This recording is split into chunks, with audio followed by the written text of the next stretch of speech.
Salut, bon voici le premier tutoriel du Bootcamp Eduba. Euh, il est sur un outil très pratique que moi je trouve intéressant à avoir tout au long du Bootcamp. Le nom de l'outil c'est Google Collaboratory. En quelques mots, Google Collab ou Google Collaboratory c'est quoi? C'est un outil qui a été développé par Google. Euh, il a l'objectif de permettre à toutes les personnes qui sont sur Google d'utiliser Notebook. Notebook étant une technologie facilitatrice pour tout ce qui est manipulation de données et partage de scripts en Python principalement, mais aussi sur d'autres langages. Euh, il y a des langages notamment comme Ruby, comme Julia, comme JavaScript qui peuvent être aussi sur Notebook. Mais ça reste quand même une technologie principalement pour Python et pour la manipulation de données. Voilà. Donc Google avait envie de mettre ça en place pour pouvoir aussi distribuer certaines de ces technologies de machine learning. Bon, nous on verra pas du machine learning, mais on utilisera Notebook et Colab parce que cette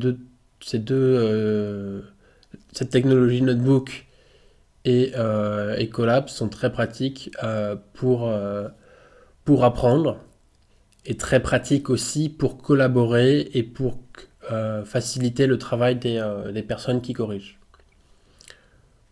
Mais on ne travaillera pas uniquement sur Colab, on fera aussi du travail en local quand on aura des scripts un peu plus longs ou quand il faudra écrire des vrais programmes en Python.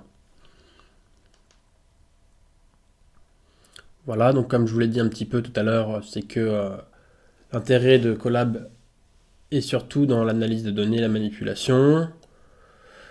Et Colab est très très pratiqué, très utilisé par ceux qui sont fans des librairies Panda et Matplotlib comme moi.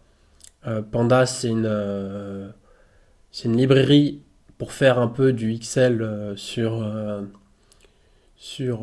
Python de manière très schématique, hein. C'est pour faire du XL et manipuler les données en grande quantité pour que ça soit plus simple que de faire des formules comme on pourrait faire en VBA ou en Excel. Et Matplotlib, c'est la librairie Python. Une librairie, je vous l'ai pas dit, mais une librairie, c'est un genre d'outil complet qui est en dehors de Python lui-même, mais qui fonctionne sur cette même technologie.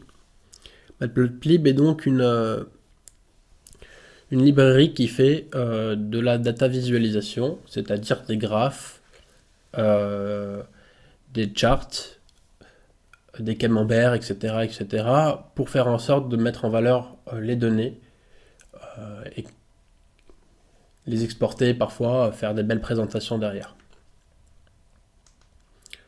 Je vous ai mis deux technologies dans le document, Colab et Jupyter Notebook. Donc c'est quoi la différence entre les deux? C'est que la différence entre les deux est très simple.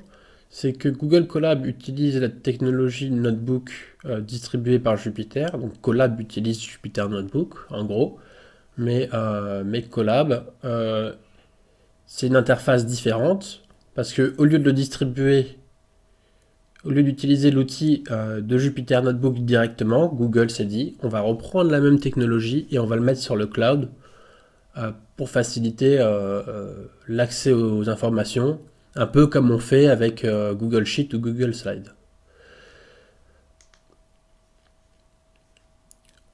Attention, quand on dit que Google Colab et Jupyter Notebook sur le cloud, il ne faut pas oublier qu'il y a d'autres solutions et qu'il est possible d'héberger Jupyter Notebook directement au lieu de passer par Google Colab.